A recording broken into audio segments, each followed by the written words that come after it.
Bonjour à tous, aujourd'hui on va parler de l'union et l'intersection de deux intervalles. Donc pour ça, on va prendre I et J. C'est une notation qu'on prend habituellement pour deux intervalles. Donc qu'est-ce que c'est rapidement quand même qu'un intervalle? Pour bien comprendre ce que c'est qu'un intervalle, il faut tracer ce qu'on appelle la droite des réels, une droite où sont représentés tous les nombres réels, les négatifs, les positifs. On la gradue ici, 0, 1. À gauche, par habitude, on met moins l'infini pour indiquer qu'on peut aller vraiment sur des très très grands nombres de infiniment vers la gauche, donc des grands nombres négatifs, ou infiniment vers la droite avec plus l'infini et des nombres positifs. Eh bien, un intervalle, c'est tout simple. C'est une zone donc, de cette droite que vous pouvez représenter ici sans lever le crayon. C'est-à-dire, exemple, je pars d'un endroit, voilà, alors je vais prendre une couleur différente ici, voilà, et je m'arrête. En faisant ça, eh bien, vous avez défini un intervalle. Donc un intervalle, c'est une zone comprise entre deux réels. Alors il va falloir décider si on prend ou pas les deux réels qui forment les extrémités.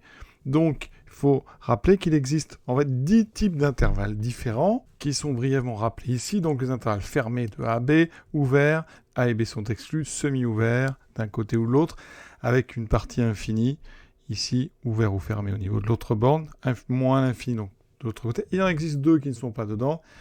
Eh bien, le fameux intervalle, donc qui ne contient rien, c'est-à-dire l'ensemble vide, donc un zéro barré, considère que c'est un intervalle, et aussi l'intervalle qui contient tous les réels, donc on peut l'écrire moins l'infini plus l'infini, il est connu sous un autre nom, sous une autre lettre, c'est donc l'ensemble des réels, c'est la lettre R. Donc voilà ce que c'est qu'un intervalle, et maintenant on va jouer ensemble, eh bien on va former des nouveaux types d'ensembles, et pour ça on va déjà avoir besoin de l'union. Quand on a par exemple une zone, imaginez on a cette zone-là, donc un intervalle, et on veut faire un ensemble qui contient aussi cette zone-là. Eh bien, on a un trou entre les deux. On n'a donc pas un intervalle. Je vous ai dit, un intervalle, c'est une zone où il n'y a pas de trou. On prend le stylo, on ne doit pas le lâcher. Ici, pour dessiner ces deux zones bleues, eh bien, je suis obligé de lâcher le stylo. Donc, eh bien, il va falloir une notation. Et c'est là qu'intervient l'union. Donc, définition de l'union. Tout de suite, un exemple. Imaginons donc l'ensemble ici que j'ai représenté en deux couleurs, qui est en fait en deux parties. Vous avez une partie donc qui sont dans l'intervalle fermé 0,1, et une deuxième partie, que je vais appeler I, voilà, et une deuxième partie qui sont dans l'intervalle 2, 3. Et mon ensemble K, eh bien, c'est l'ensemble qui contient à la fois les éléments de I et ceux de J. Donc ça veut dire que je réunis en fait dans un ensemble eh bien, les éléments de I et de J pour former un ensemble plus grand ici, mais un peu bizarre parce que vous avez un trou ici, vous voyez, entre les deux. Donc ça n'est pas un intervalle. C'est ce qu'on appellera une réunion de deux intervalles. K et la réunion dans un même ensemble de I et de J. Et pour ça, eh bien, on n'a pas eu le choix. On ne peut pas utiliser la notation d'intervalle puisque ça n'est pas un intervalle. Il y a un gros trou entre les deux parties. Donc ici, eh bien, on va choisir d'écrire les deux intervalles, I et J. Voilà.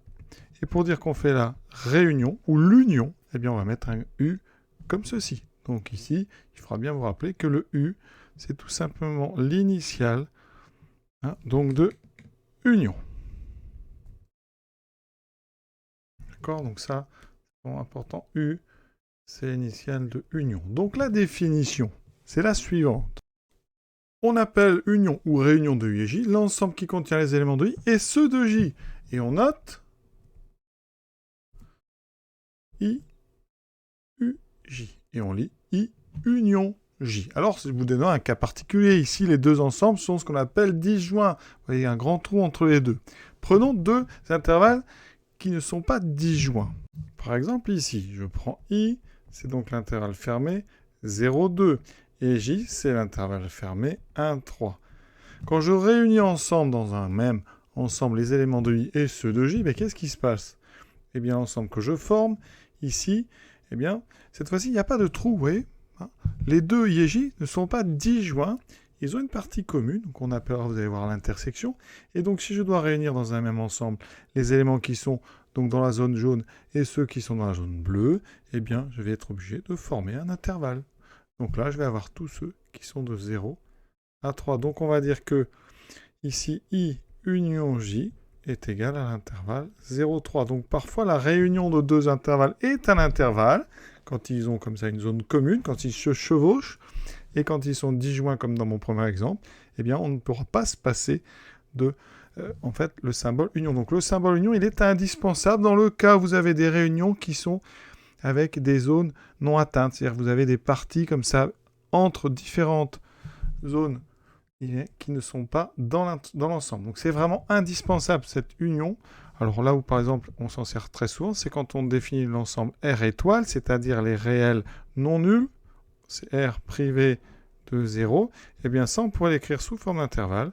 On va de moins l'infini à 0 qu'on enlève, donc on ouvre union 0 plus l'infini, c'est-à-dire vous avez tous les réels privés de 0. Et ça vous ne pouvez pas l'écrire sous forme d'intervalle puisque eh bien, c'est une zone de la droite des réels qui a un trou en plein milieu. Donc ça n'est pas un intervalle. Cela nécessite l'usage de ce symbole U.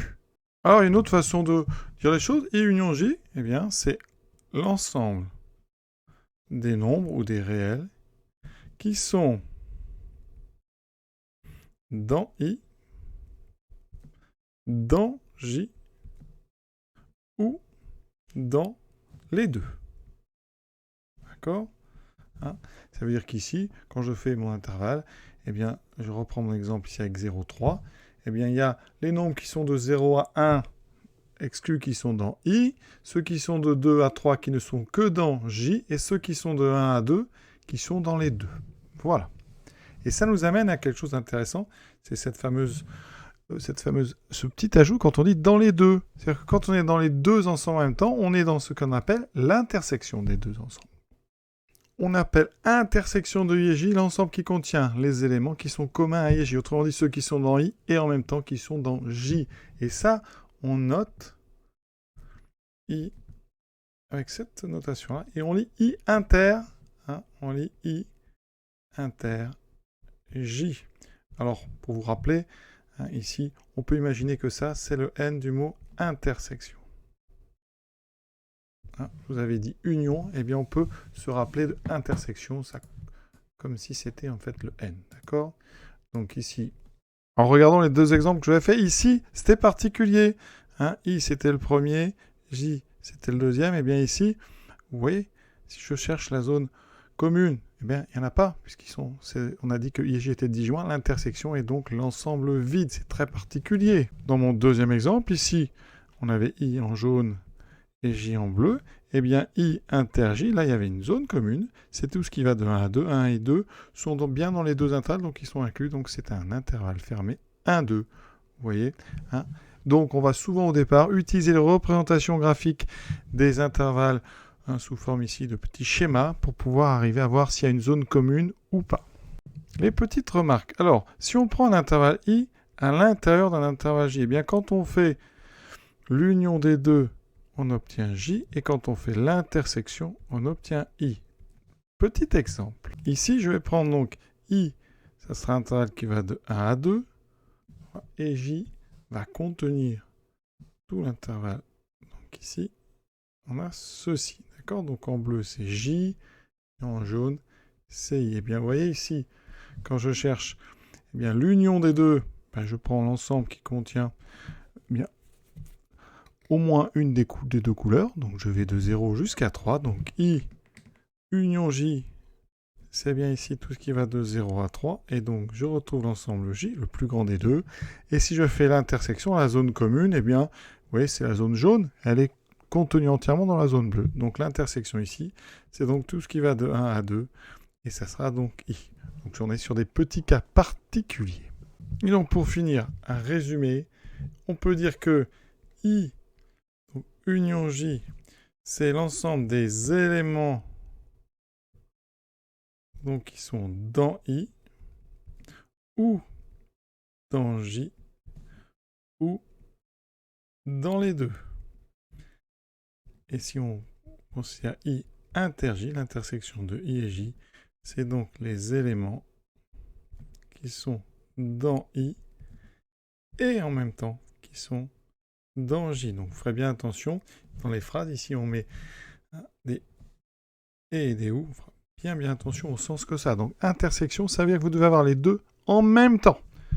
et union, vous êtes dans l'un ou dans l'autre, ou dans les deux. Voilà, on fera évidemment des exercices sur ce thème, c'est très important, bien cerner la différence entre union et intersection. À bientôt.